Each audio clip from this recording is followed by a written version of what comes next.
Assalamualaikum warahmatullahi wabarakatuh. Salam sejahtera bagi kita semua. Salam, Om Swastiastu, Namo Buddhaya, salam kebajikan. Perkenalkan, kami dari kelompok 3 yang beranggotakan saya, Dewi Sunandar dan Dea Anestia akan menayangkan video yang berjudul Pendarahan Postpartum. Pengertian pendarahan postpartum. Pendarahan postpartum atau pendarahan pasca persalinan adalah keluarnya darah dari jalan lahir segera setelah melahirkan. Pendarahan setelah melahirkan dengan jumlah wajar merupakan hal yang normal terjadi. Kondisi ini terjadi ketika kehilangan darah yang sangat banyak hingga lebih dari 50 cc dalam 24 jam setelah melahirkan merupakan suatu kondisi yang abnormal. Faktor resiko pendarahan postpartum. Beberapa faktor resiko yang meningkatkan kejadian pendarahan postpartum yaitu yang pertama, persalinan lama. Bayi dalam janin lebih dari satu.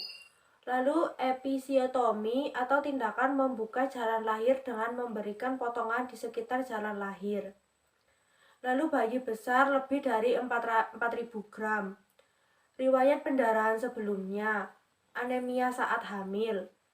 Usia kehamilan lebih tua, lebih dari 38 tahun. Penyebab pendarahan postpartum. Penyebab pendarahan postpartum secara umum dibagi menjadi 4 penyebab. Yang pertama, tonus atau kekuatan otot. Keadaan ketika uterus tidak dapat berkontraksi atau disebut atonia uteri, menyebabkan darah yang keluar dari uterus tidak dapat berhenti secara alamiah. Hal ini menyebabkan darah yang keluar semakin banyak dan harus mendapatkan pertolongan. Lalu ada trauma atau cedera. Adanya robekan jalan lahir karena bayi terlalu besar atau penggunaan obat pacu persalinan yang tidak sesuai dengan aturan dapat menyebabkan kontraksi terlalu kuat dan robeknya jalan lahir. Lalu ada jaringan. Sisa jaringan plasenta yang masih menempel pada uterus dapat menyebabkan sumber pendarahan dari jalan lahir. Faktor pembukaan darah. Pendarahan yang banyak dapat menyebabkan hilangnya faktor-faktor yang dibutuhkan darah untuk membantu menutup luka. Selain itu, pengidap kelainan hemofilia, yaitu ketika darah sukar membeku, menyebabkan kelainan pendarahan pasca melahirkan. Gejala pendarahan postpartum. Gejala yang timbul berupa pendarahan dari jalan lahir yang keluar segera setelah persalinan. Di dalam darah yang keluar biasanya mengandung darah, beberapa bagian dari jaringan otot uterus, mukus atau lendir, dan sel darah putih. Untuk pengobatan pendarahan postpartum pada keadaan akut, yaitu ketika kehilangan darah sangat banyak, tindakan pertama yang dapat dilakukan yaitu dengan memberikan cairan pengganti melalui infus. Tindakan memperbaiki keadaan umum pengidap merupakan prioritas utama pengobatan. Lalu pengobatan dilakukan dengan memperbaiki penyebab dari pendarahan postpartum, seperti pemberian obat-obatan untuk memperkuat kontraksi uterus, contohnya oksitosin. Lalu melakukan tindakan kuret apabila terdapat sisa jaringan plasenta yang tertinggal di dalam uterus. Lalu pemberian transfusi darah dan komponen darah apabila terdapat pendarahan masih pada pengidap.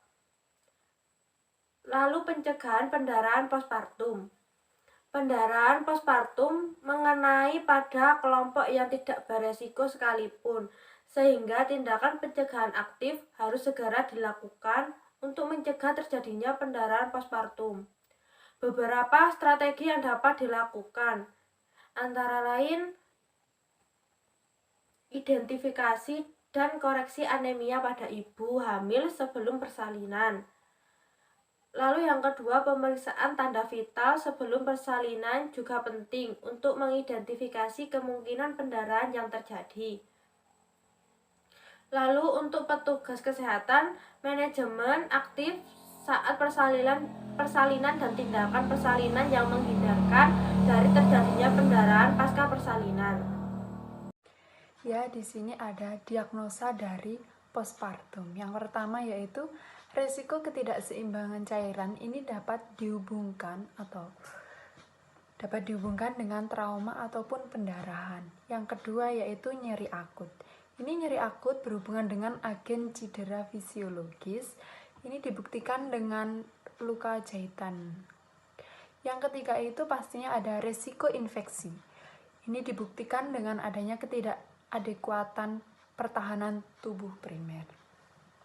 Setelah dilakukan diagnosa keperawatan, kemudian ada rencana tindakan keperawatan.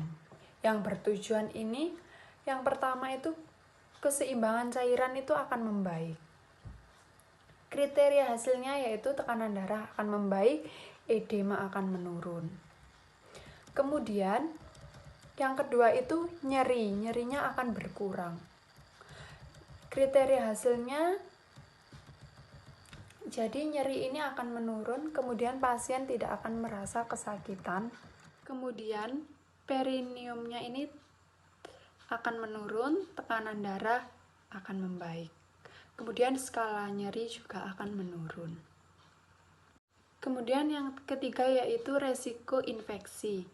Kriteria hasilnya yaitu tentang kebersihan badan, kemudian kemerahan akan menurun, kemudian nyeri juga akan menurun. Kemudian setelah itu kita akan membuat implementasi. Yang pertama kita akan memonitor status hidrasi, kemudian catat intake dan output cairan, berikan asupan cairan, kemudian berikan cairan intravena dan pemberian diuretik. Pada diagnosa kedua ini kita akan memonitor tanda-tanda vital, kemudian skala nyeri PHRST, kemudian menganjurkan teknik relaksasi nafas dalam, memberikan posisi yang nyaman, menganjurkan klien ini untuk beristirahat secukup mungkin. Pada diagnosa yang ketiga ini kita akan mengimplementasikan yaitu yang pertama memonitor tanda dan gejalanya, infeksi, kemudian memonitor suhu tubuh, mengajarkan tentang kebersihan diri, menganjurkan cuci tangan, seperti itu. Kemudian yang terakhir yaitu evaluasi. Jadi di dalam evaluasi ini bagaimana kita dapat mengetahui perkembangan pasien. Keadaan pasien pada evaluasi ini akan membaik ataupun memburuk, seperti itu. Sekian video dari kami. Apabila ada kekurangan atau kesalahan, kami mohon maaf. Terima kasih.